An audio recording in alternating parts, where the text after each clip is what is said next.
Nah, tapi khusus soal ini Brang, jadi saya ini teman-teman sekalian sudah berkali-kali menyatakan wis to kowe iki rasa nguruk-nguruk ke aku, rasa ngiyek-ngiyek ke aku iki dudu sapa-sapa. Kuwi cetha welo-welo wis ping pira lho aku ngomong. Kowe sing dikhawatirke wae.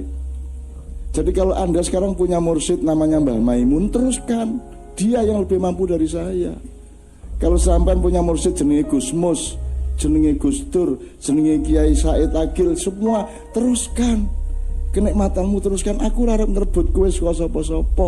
Aku dudu sapa-sapa. Aku ora duwe nasab ilmu, aku ora duwe nasab getih, bareng ora duwe aku. Upama duwe tak delekke, aja kuwatir. Ora arep ngrebut apa-apa aku ning donya iki belas. Bojo kowe upamane dipeksa tak kekke. Upamane lho. Bahwa ana peristiwa tarung sik itu manusiawi kan gitu. Ya. Tapi nek atine ridho kepada Allah, apa saja yang ditentukan oleh Allah kita ridho gitu loh. Jadi teman-teman sekalian, tolong Anda jangan merasa diganggu oleh saya, oleh Ma'iyah, karena kami tidak ingin menganggap Anda ini bagian dari kami. Kalian ini manusia merdeka dengan kedaulatan Anda masing-masing, karena Anda berhadapan langsung dengan Allah tanpa saya loh nanti. Jadi saya nggak bisa nolongin apa-apa. Jadi nikmatilah kemerdekaan Anda ini. Saya tidak akan ngambil apa-apa dari apapun. Maka saya menulis buku sejak 40 tahun yang lalu, judulnya Indonesia Bagian dari Desa Saya. Supaya saya tidak minta bagian ke Indonesia, tapi saya selalu memberi bagian kepada Indonesia. Aku orang intelektual, ning aku ya mengerjakan pekerjaan intelektual, gelem sinau bareng karo masyarakat. Aku duduk kiai, ning aku ya gelem ngrumat Nahdiyin Muhammadiyin nganti gawe Nahdlatul Muhammadiyin sak piturute untuk ngrumat, untuk melu nguri-uri umat semuanya. Karena bagi saya kuncinya adalah Islam. Kue NU monggo, Muhammadiyah monggo, MTA monggo sak karepmu.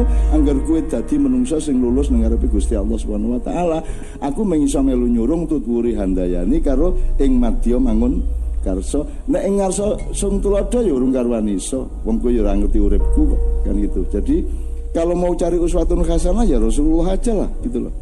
Gitu loh. Rasulullah aja ndak usah saya. Saya kan opo lah. Saya penuh kelemahan, penuh kekurangan, dan saya ndak punya kekuatan apa-apa kok. Aku randuwe kekuatan apa jabatan, randuwe tentara, randuwe polisi, randuwe DPR, randuwe kabinet, randuwe apa-apa. Jadi kowe nek arep menghancurkan aku yo gampang banget. Bahwa aku tidak hancur lain masalah. Nek arep mateni aku ya gampang banget. Bahwa aku tidak mati itu kan urusan sama Allah, bukan sama saya, kan begitu. Jadi kowe entuk kok ngopo-ngopo nang aku ora masalah, dan saya tidak akan ngerebut siapapun dari siapapun. Tidak menurut apapun dari siapapun, tidak akan sama sekali.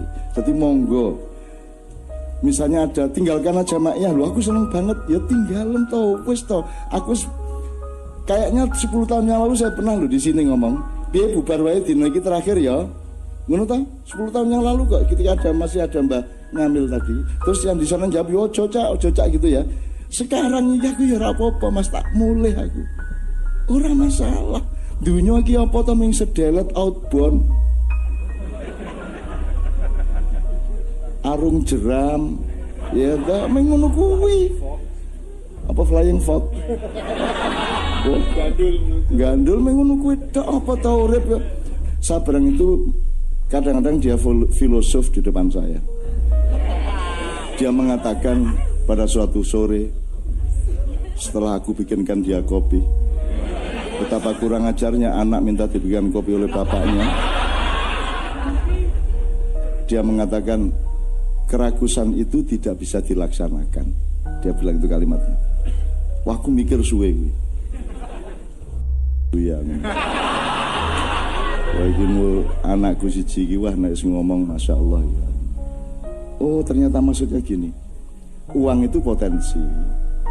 Dia belum bisa menjadi kenikmatan kalau belum kamu aplikasikan gitu toh. Kok tukoke mobil, kok tukoke panganan, kok tukoke omah, ngono toh. Kok nggo mbayari sapa ben milih kowe sak piturute gitu ya.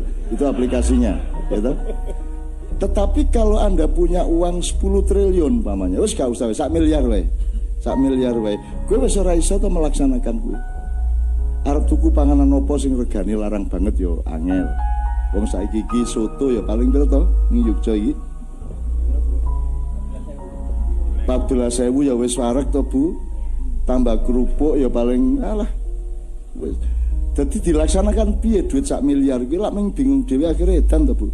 Diapake apa tuku kasur 200 njur carane nuroni piye. Jadi nggak bisa dilaksanakan. Ternyata kekayaan yang mereka pikir kekayaan itu bukan harta benda, karena uang bukan harta benda. Uang itu potensi untuk supaya punya aplikasi memiliki dan menguasai. Ternyata keragusan itu letaknya tidak di gedung, tidak di mobil, tidak di harta benda. Keragusan itu adalah bakteri di dalam hati ini. Rasa bahwa kamu punya duit banyak dan tidak mau dikurangi sedikit pun. Saya kok tumpuk, saya kue eman ngekek nang sapa-sapa ya ora.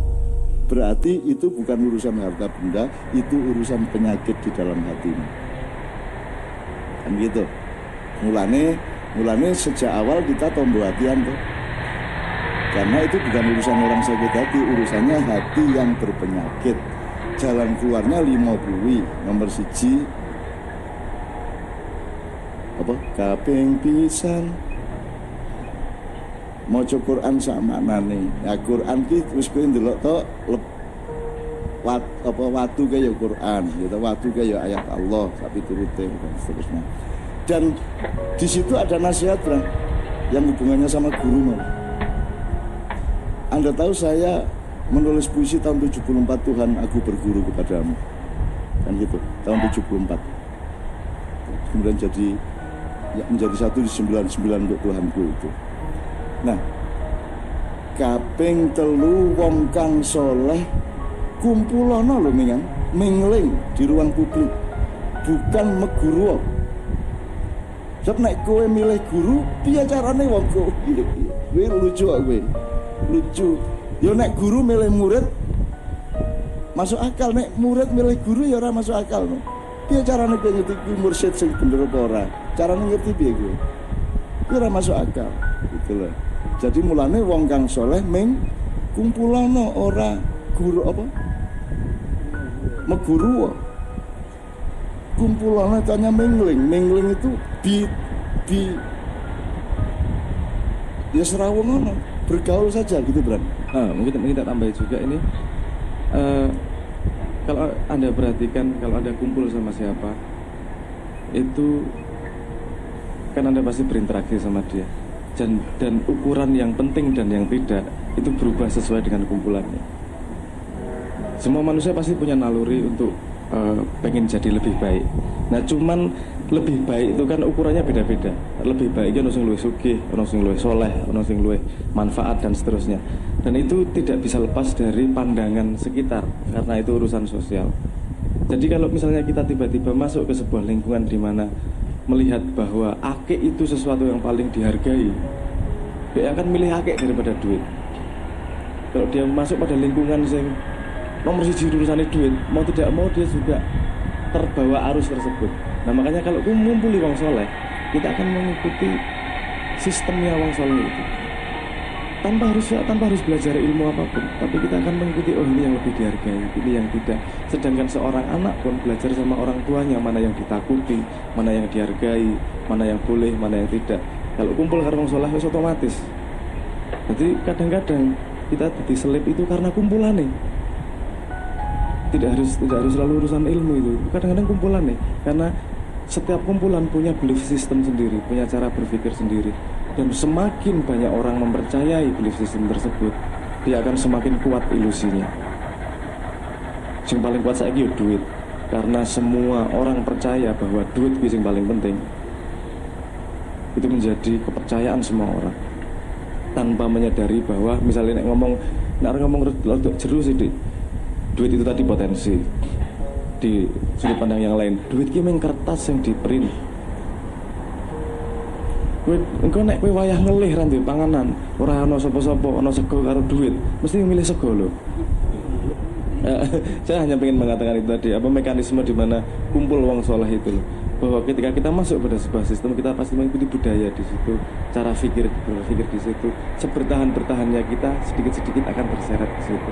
Nah yang dibangun pada Mak Yah kan sering ngomong gini, kowe mlebu kandang wedhus ora dadi wedhus, kandang sapi ora dadi sapi. Bagaimana kalimat itu datang dari mana? Dari konsep bahwa kalau kita punya kedaulatan sendiri, kita paham yang kita lakukan ukurannya adalah sebuah peran dalam sebuah lingkungan, dan diri kita sendiri tidak terpengaruh. Karena manusia yang berdaulat itu lingkungannya Tuhan, bukan manusia atau cara pandang yang berbeda. Dia melihat semuanya adalah lingkungannya, dan Rahman Rahim itu tadi yang paling bekerja. Daulat itu tadi yang dibangun. Paling itu ya tambahan. Oke.